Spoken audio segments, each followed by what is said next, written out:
Vous êtes de retour sur le plateau de l'Africa Newsroom. Nous sommes toujours en compagnie de nos éditorialistes, Lucien Pambou, Jean-François Akanji-Kombe, ainsi que Camille Sari. Place à présent au dossier du jour.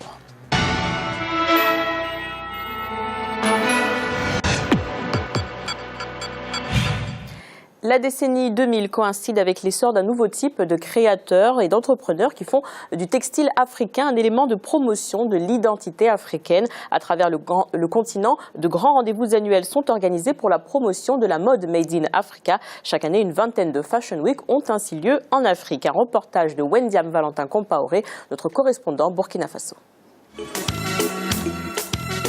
La mode africaine connaît un véritable essor depuis plus d'une décennie. C'est une mode qui est en pleine progression, est appréciée par les Africains mais aussi des consommateurs des autres continents. Le secteur de la mode représente en Afrique 5,2% du produit intérieur brut. Il est aussi créateur d'emplois avec environ 5,3% du total des emplois. La mode africaine est bien là. Elle s'organise à travers les différents événements continentaux que sont les Fashion Week. Dans les pays, des syndicats de couturiers et autres acteurs de mode se mettent en place. Toutefois, force est de constater que cette filière est confrontée à des obstacles. Comment ces acteurs s'adaptent-ils notamment à la rude concurrence des produits venant des pays émergents comme la Chine ou encore la Turquie? Comment ces créateurs arrivent-ils à transformer les matières locales pour la conquête du monde des consommateurs des autres continents? La mode africaine est un facteur d'identité culturelle, mais aussi de prestige.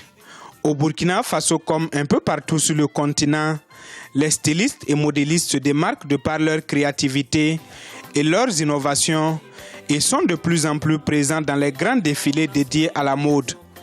La conquête du marché international se fait timidement par ces créateurs de la mode africaine avec des griffes de renom. Je pense que la mode africaine prend de plus en plus de place parce que sur les grands plateaux de mode, les grands podiums, vous verrez toujours une griffe assez remarquable qui représente le continent africain.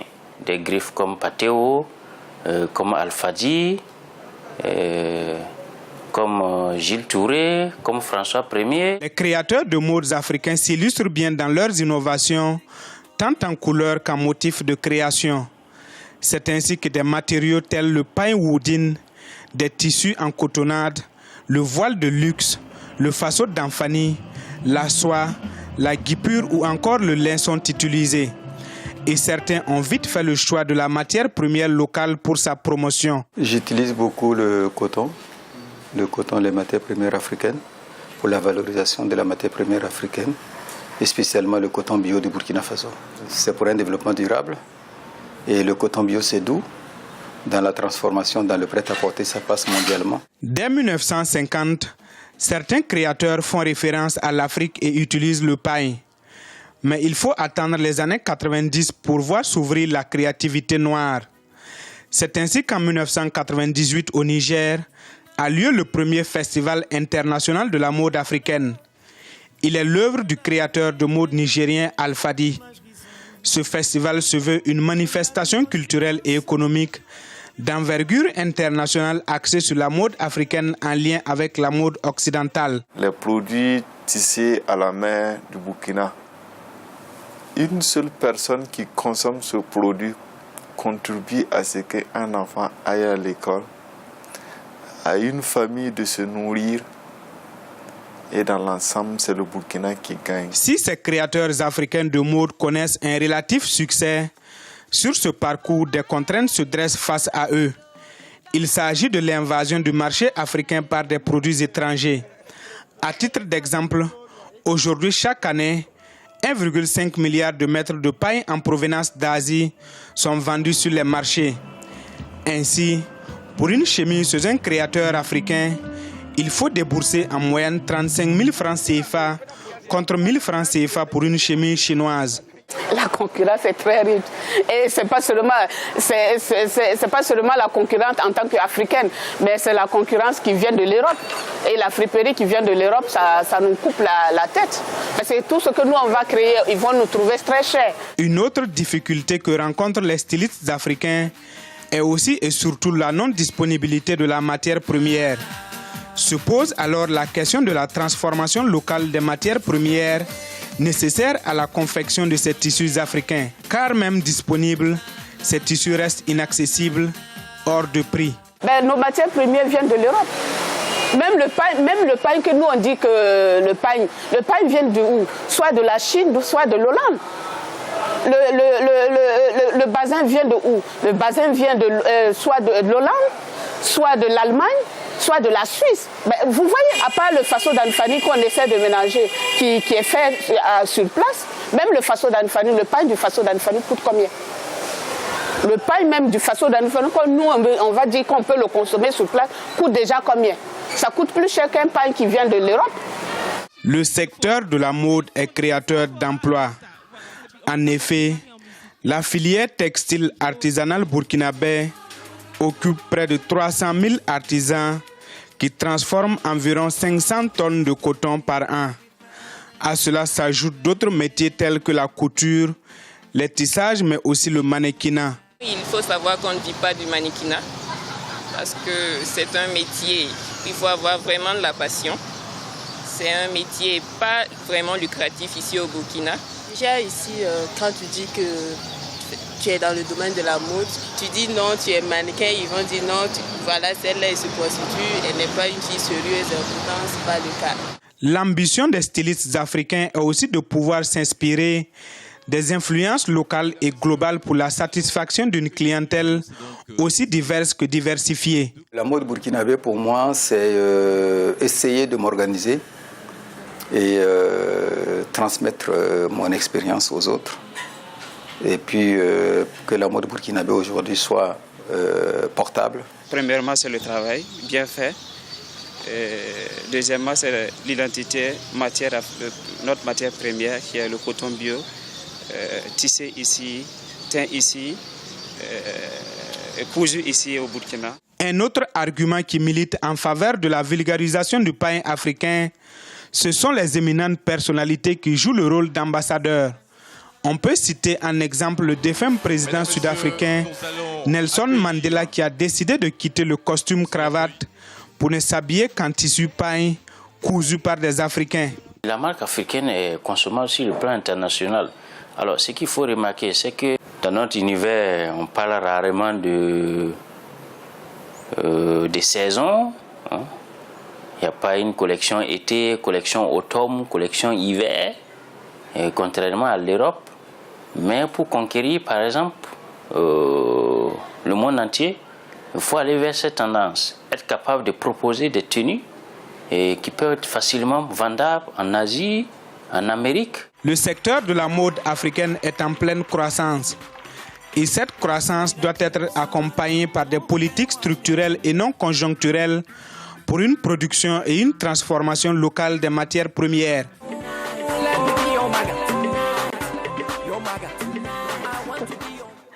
Camille, quels sont les points qui ont retenu votre attention dans ce reportage? Justement, c'est bien que ça existe, cette tendance justement au retour à l'authenticité. Mais moi, je pense que le concurrent, ce n'est pas la Chine. Le concurrent, pour la mode africaine, c'est les Africains eux-mêmes. C'est qu'il faut qu'il y ait l'amour, justement, de la mode, ou je dirais, de la création africaine. Et je le vois, par exemple, au Maroc, mais c'est toujours, que ce soit au Maroc ou ailleurs, c'est toujours pareil, c'est réservé à une élite. Hein. C'est quand même pas monsieur ou madame tout le monde qui peuvent acheter toutes ces tenues vestimentaires. Il y a le caftan qui est la tenue traditionnelle et qui c'est très joli, le caftan. Mais en même temps, les femmes s'habillent de façon occidentale, mais ça ne les empêche pas de s'habiller et d'aimer le caftan, au point que même on a vu Hillary Clinton porter le caftan. Et donc, il faudrait inciter aussi d'autres comment on dirait, femmes notamment, à s'habiller à l'africaine autre que les Africaines elles-mêmes, parce que ça fait une dimension internationale. Malheureusement, des fois, on a besoin d'avoir une réputation internationale pour s'imposer dans nos propres pays. Et c'est ça qui fera qu'il y aura un retour. C'est uniquement, moi je dis que nous avons une petite déformation, c'est-à-dire que tout ce qui vient de l'Occident est joli, mais moi quand je vais dans beaucoup de pays, j'ai chez moi des boubous, j'ai beaucoup de vêtements africains, faits à l'africaine, et c'est très joli, j'ai l'occasion même de les porter, mais il faut aimer ça, il faut l'afficher aussi. Il faut l'afficher, je le fais à ma façon, mais... Est-ce que vous pensez que certaines personnes n'osent pas s'afficher justement ? Oui, tout à fait, c'est le mot, Sandra, vous avez raison de le dire, parce que on est toujours, tout ce qui vient d'Occident, c'est très joli maintenant. Des fois, moi je suis désolé, moi, je dis, j'ai un amour pour certaines tenues vestimentaires africaines plutôt que la tenue banale occidentale. Je pense qu'il faudrait qu'on réaime nos propres créations et qu'on encourage les créateurs. Lucien, est-ce que vous partagez l'avis de Camille sur ce point-là ? Que les personnes n'osent pas s'afficher avec des tenues africaines. Sandra, je vais utiliser un mot savant de Michel Serres, académicien et philosophe, qui disait que la mode est pantopique. Pantopique, c'est-à-dire qu'elle est partout, elle est globale, et que dans cette globalité, il y a des enjeux effectivement qui sont liés à l'activité, qui sont liés à la concurrence comme on l'a vu dans le reportage, et qui sont liés aussi, ce que j'appellerais à l'attitude, au comportement des personnes. Quel est le problème qui est posé ? Revenons sur le premier problème, à savoir la mode africaine. Bon, la mode africaine, moi je dirais, en tant qu'activité, se trouve en effet au bas d'une courbe d'apprentissage de la mode au sens global, général, quand on part du principe que c'est une activité globale. C'est une activité qui est naissante, donc une activité naissante qui est obligée de composer à la fois pour elle-même, mais être aussi en phase avec les marchés internationaux. D'où la difficulté. Alors cette difficulté, d'abord, c'est la mode pour qui ? La mode d'abord pour les Africains. Je veux dire que c'est clair, une mode africaine, même si elle doit être pantopique, si elle doit être partout dans le monde, est d'abord pour les Africains. La question fondamentale, est-ce que c'est vécu effectivement comme une pratique culturelle, bien entendu, ou simplement comme un simple art ? Alors, la question soulevée, effectivement, est assez intéressante parce que, est-ce que les Africains, ça repose une autre question, est-ce que les Africains s'aiment suffisamment pour éventuellement porter des habits dont ils sont producteurs? Quand on répond de façon rapide, en disant « mais non », comme le fait Camille, non, quelquefois certains ne s'aiment pas, n'aiment pas porter effectivement leurs habits, ça montre la schizophrénie quelque part, et ça montre effectivement le système mental et culturel. Ça renvoie à quoi? Mais ça renvoie à un autre problème. Comment les Africains, en dehors de la mode, comment doivent-ils faire pour s'aimer d'abord eux-mêmes, faire des créations et que ces créations soient portées par eux-mêmes d'abord? C'est une question que je mets sur la table. Elle n'est pas inutile. Elle permet de lire en creux, en effet, au travers de la mode, puisqu'on préfère la mode qui vient d'ailleurs, c'est qu'il y a un problème. Alors, est-ce que la mode qui est faite en Afrique, effectivement, les activités de mode, est-ce qu'elles sont à la hauteur de ce que les Africains attendent? Je n'ai pas de réponse. Je suis plutôt en système de questionnement. Vous savez, je suis un ignorant.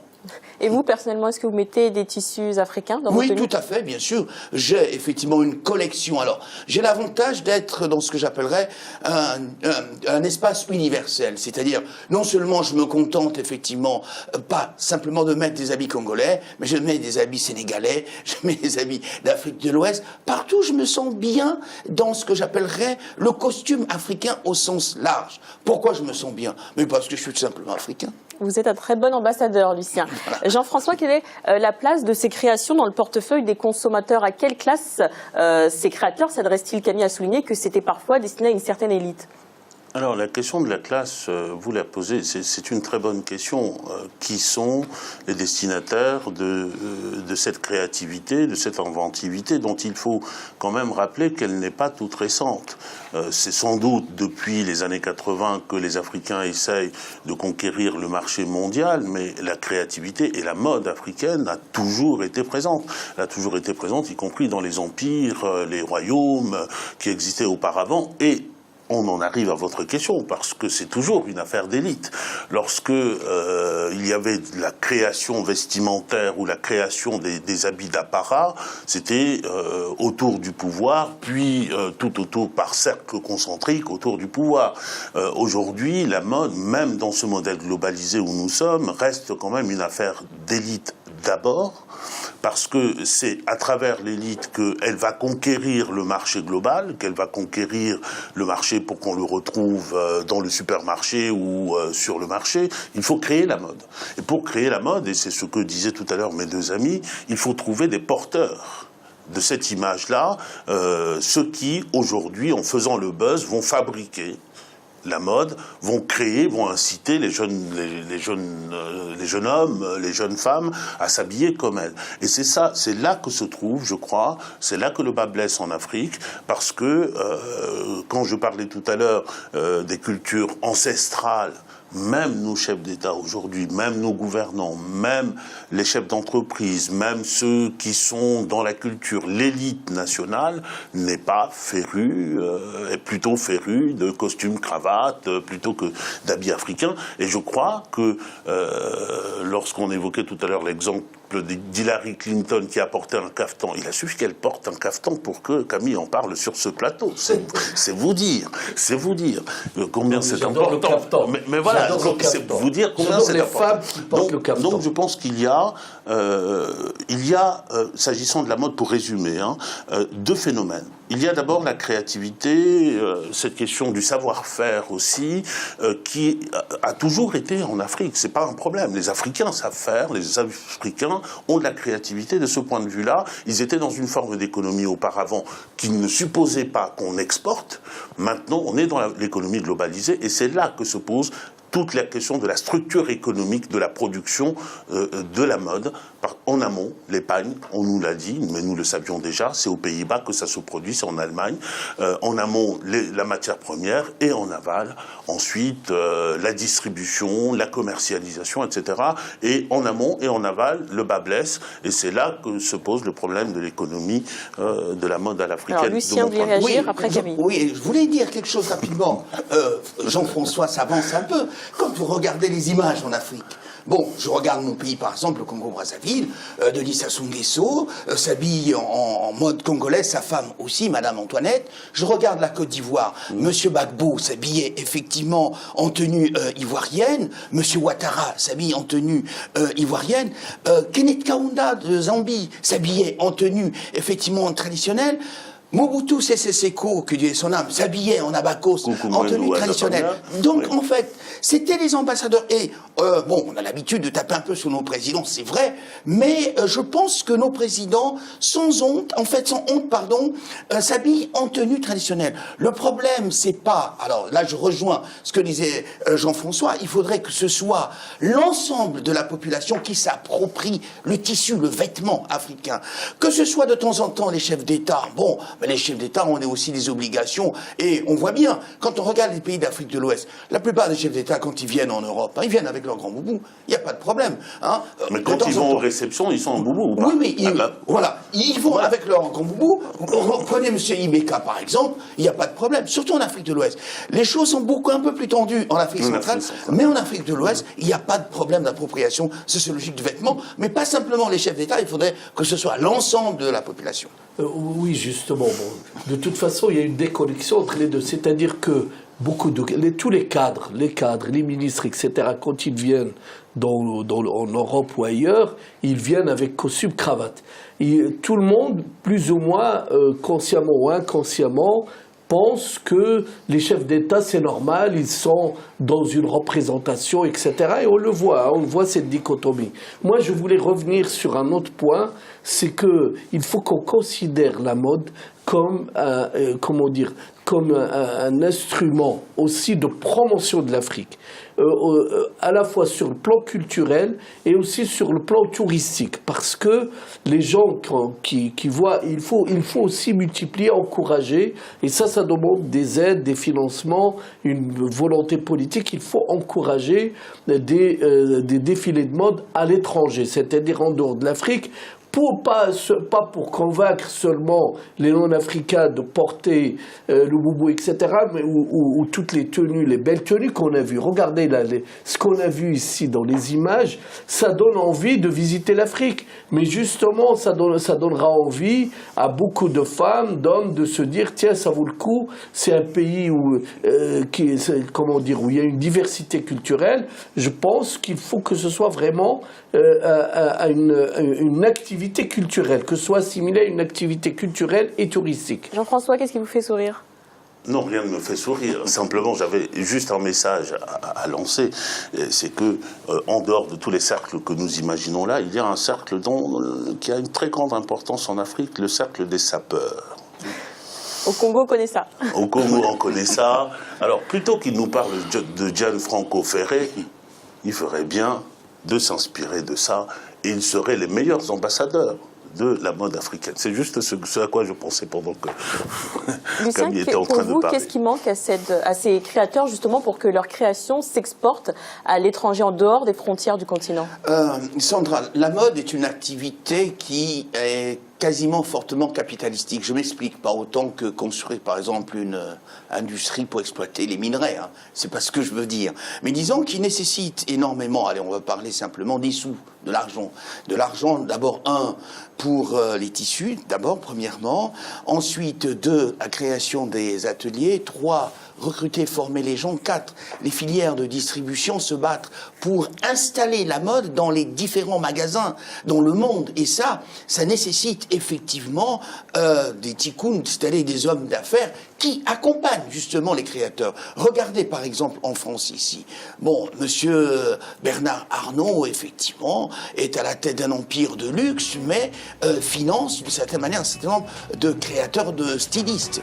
Donc pour nous, enfin quand je dis pour nous, pour les créateurs africains, il y a beaucoup de choses. Il y a les problèmes de financement, il y a les problèmes d'installation de la marque effectivement à l'étranger, et puis il suffit pas simplement d'installer la marque, il faut durer, et ça nécessite des fonds parce que on ne va pas systématiquement acheter les produits africains, donc il faut avoir, passez-moi l'expression, les reins financiers nécessaires pour durer.